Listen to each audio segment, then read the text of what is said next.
Life Audio.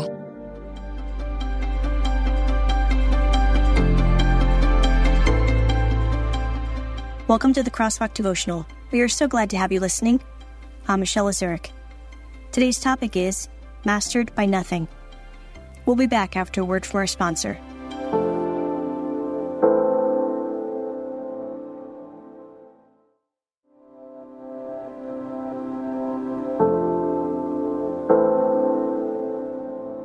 Mastered by Nothing, written and read by Michelle S. Lazuric. Everything is permissible for me, but I will not be mastered by anything. 1 Corinthians 10:23. As a writer, I need specific technology and equipment, including my computer. One ordinary day, I was writing several article assignments, and suddenly the computer screen went blank. Curiously clicking keys and starting and restarting the computer, I found it would only start up to shut down and restart repeatedly. The screen went blank at that moment, and I froze in fear. I had many thoughts. What if I couldn't get my files off my computer? What if I lost everything? What if I can't get my laptop to work? I started feeling fearful, but that fear began to overtake me. Racing thoughts and overthinking situations get the best of me. I talked it over with my husband, and he tried to reassure me that everything would be okay.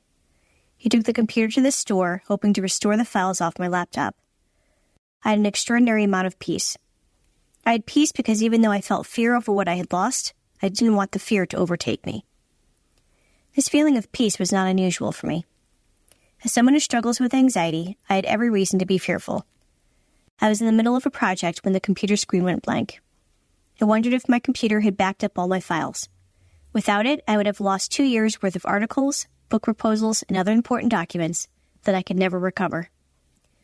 I prepared myself for the worst, thinking I had lost them all. But the computer store was able to get the computer started again, and when I checked my computer, all the files were there. I was so grateful, but I was still surprised at my unexplainable feeling of peace. In this life, we will always encounter fear. Anxiety and fear are a natural part of life, but it's our reaction to it is what God honors.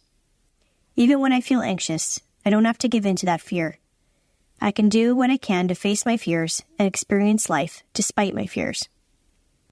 When I run to God rather than run to my fear, God is glorified. In the above verse, you must understand that we have freedom in this life.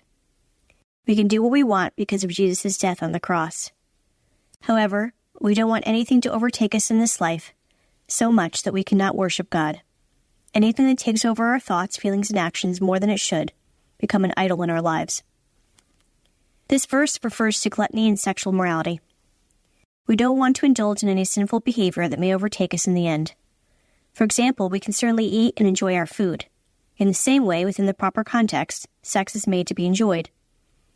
However, when it is distorted with practices such as pornography, lust, or other behaviors, or if we find ourselves lusting over dessert, our flesh is taken over. We don't have God in the proper place. When God is worshipped above all else, food and sex become behaviors that we can enjoy, but don't overtake us. In this life, we hope that we cannot be mastered by anything. We can choose to do whatever we please, but when those things overtake our lives, it must be put in the proper perspective. Take a moment to analyze your life. Are there any areas you realize are out of control? Are there areas that you indulge in that have become idols in your life? It is easy to have these idols creep into our lives. With God, we always hope to push these idols aside and allow ourselves not to be mastered by anything. Father, help us not let simple behaviors overtake our thoughts, behaviors, or actions. Please help us know that you are to be first in every area of our lives. We always hope that even if everything seems out of control, you are a God who can heal and deliver us from sinful behaviors. Amen. Intersecting faith and life. Do you struggle with fear? What steps can you take to trust God? What can you do to rid yourself of idols in your life? Further reading, 2 Timothy 1:7. The Crosswalk Devotional is a production of Life Audio and Salem Media. If you liked what you heard today, please take a second to rate and review this podcast in your favorite podcast app so that more listeners like you can find the show. For more faith-filled, inspirational podcasts, visit us at lifeaudio.com.